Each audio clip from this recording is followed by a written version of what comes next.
Hello people and welcome to Morgoth Media, where today I'm going to be reviewing the double bacon stack.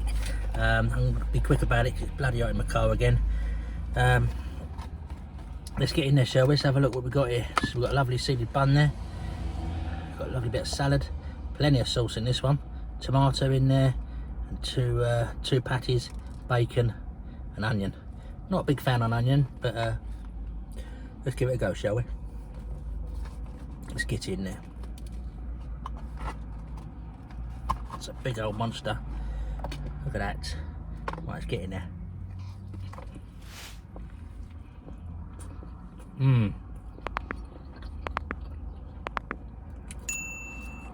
Smokiness of the meat.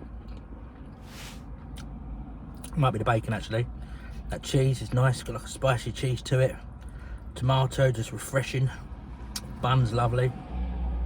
Oh, the lettuce, crunchy. Look at that. Proper nice lettuce. Even the onion complements this one, to be fair. This is a big old boy though, to be fair. Look at that. It's a big old boy. Now I'm going to find it hard to eat all this. Look at that. Packed with meat. Will I buy it again? Yeah, I would. I'd buy it again. Nice one. Another good one, McDonald's. Well done. Enjoying this double stack. Hopefully it comes round again.